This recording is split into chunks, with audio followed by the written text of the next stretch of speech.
Le formateur business, on va aujourd'hui parler d'une problématique, le management toxique, notamment comment réagir, comment repérer les signes. Pour rappel, c'est un extrait d'une formation que je donne en entreprise, et c'est une vidéo qui s'adresse à la fois aux salariés qui peuvent être victimes de management toxique, mais aussi aux managers qui peuvent parfois le pratiquer sans s'en rendre compte. Alors première partie, on va parler des signes du vrai management toxique, et surtout des conséquences que ça peut avoir sur une équipe. Donc déjà, première question que vous devez vous poser, que vous soyez salarié ou manager d'ailleurs, est-ce qu'on parle d'un problème qui est ponctuel ou d'une manière de fonctionner qui se répète dans le temps ?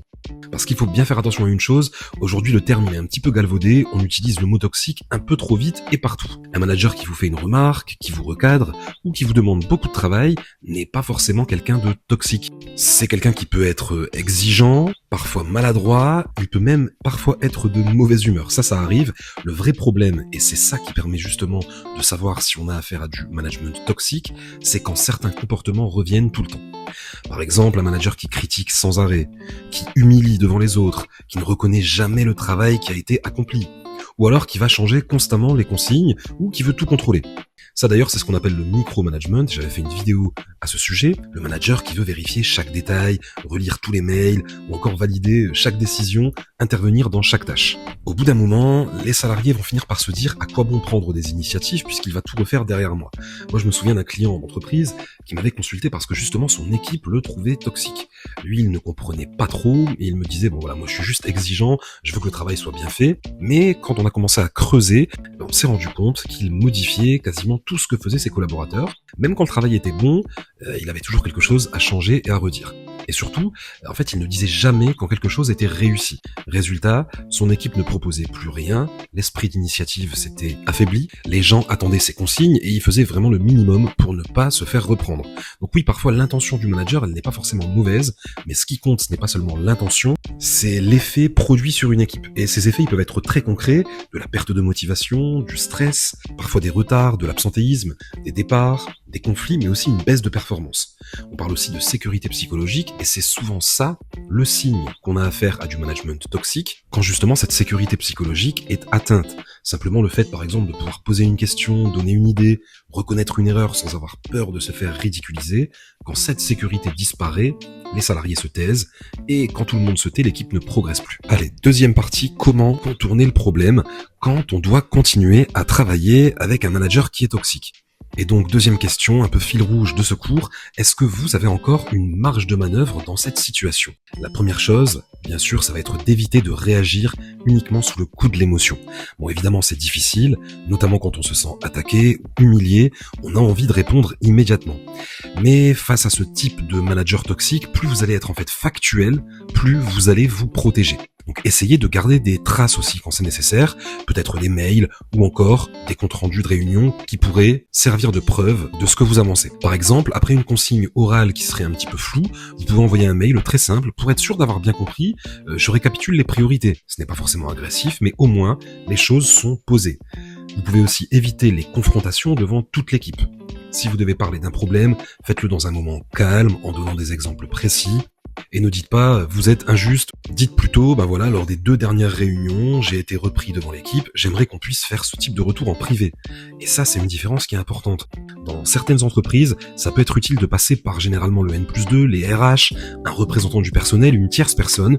Moi, je me souviens d'une salariée qui passait son temps à se justifier auprès de son responsable. Chaque remarque, elle rédigeait de longs messages pour expliquer pourquoi elle avait fait tel choix et tel choix. Mais en réalité, plus elle se justifiait, plus son manager trouvait de nouvelles choses à lui reprocher. Elle a fini par changer de méthode, elle a proposé des réponses plus courtes, plus factuelles, moins émotionnelles. La relation n'est pas devenue bonne, évidemment, du jour au lendemain, mais au moins elle a arrêté de perdre de l'énergie dans des discussions qui ne menaient vraiment à rien. C'est important de comprendre ça, vous ne pouvez pas toujours changer votre manager, mais par contre vous pouvez parfois changer votre manière de gérer la relation. Troisième partie, quand est-ce qu'il faut le confronter ? Quand est-ce qu'il faut partir ? On va ici parler d'une question qui est difficile et encore une fois, question fil rouge. Est-ce que vous pensez vraiment que la situation peut encore changer ? C'est ça la question que vous allez devoir vous poser. Confronter un manager, ça peut être utile quand le problème est récent, quand le dialogue est encore un peu possible ou quand la personne est toujours un peu capable d'entendre un retour. Mais attention, il y a des managers qui ne se rendent pas compte de leur manière de communiquer et puis d'autres qui sont complètement fermés au dialogue. Une discussion claire, parfois ça peut suffire, mais il y a aussi des situations où le problème dure depuis des mois, des années, et les mêmes comportements reviennent. Plusieurs salariés sont déjà partis, il y a du turnover, les RH sont déjà au courant, toute la boîte sait que ce manager-là est problématique. Mais malgré tout, rien ne change. Dans ce cas-là, il faut être lucide. Surtout si votre santé commence à être touchée, et c'est ça le vrai indicateur pour savoir si vous devez partir ou pas, si vous dormez mal, si vous avez la boule au ventre avant d'aller travailler, si vous perdez confiance en vous de plus en plus, ou si vous pensez au travail même le week-end. Il faut pas commencer à banaliser ce genre de choses. Évidemment, partir ce n'est jamais simple, il y a le salaire, il y a la sécurité, etc. Mais rester trop longtemps dans un environnement qui vous abîme, ça a un coût énorme sur votre santé. Et puis il faut aussi se dire, partir ce n'est pas un échec, c'est aussi une manière de se protéger. Quatrième et dernière partie, on va maintenant se placer du côté du manager. Comment éviter de devenir toxique ? Parfois sans même s'en rendre compte. Et donc dernière question ici fil rouge, si vous faisiez partie de votre propre équipe, est-ce que vous aimeriez être managé par vous-même ? C'est une question simple, mais elle vous oblige à prendre un peu de recul, parce que la plupart des managers toxiques ne se lèvent pas le matin en se disant voilà, aujourd'hui je vais démotiver mon équipe. Ça se fait progressivement. Avec la pression, ils ne contrôlent plus, ils délèguent de moins en moins, on leur met beaucoup de pression aussi vis-à-vis de leur propre N+1, et ils répercutent ça sur leurs collaborateurs. Ils vont devenir plus secs, ils ne parlent aux salariés que quand il y a un problème. Petit à petit, l'équipe va avoir l'impression que rien n'est jamais assez bien.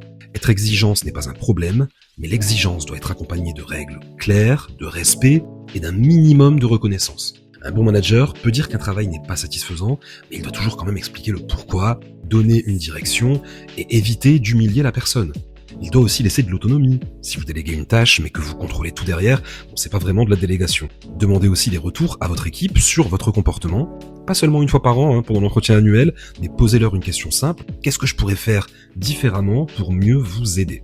Et surtout en tant que manager ou futur manager qui veulent éviter de devenir comme ça, acceptez que la réponse puisse aussi ne pas vous plaire. Le rôle d'un manager, ce n'est pas de montrer qu'il sait tout, c'est de créer les conditions pour que les autres puissent bien travailler, progresser, prendre confiance et oser dire les choses. Finalement, la meilleure question à se poser, c'est sûrement celle-là, quand les personnes travaillent avec vous, est-ce qu'elles progressent ou est-ce qu'elles finissent par s'éteindre ? Pour aller plus loin, il y a mon livre « On ne s'improvise pas manager » qui traite de ces questions et de bien d'autres, disponibles sur Amazon et en lien en commentaire ou dans la bio. J'interviens également en entreprise pour former des managers et vous pouvez accéder à mon site mbconsulting-formation.fr et me faire une demande.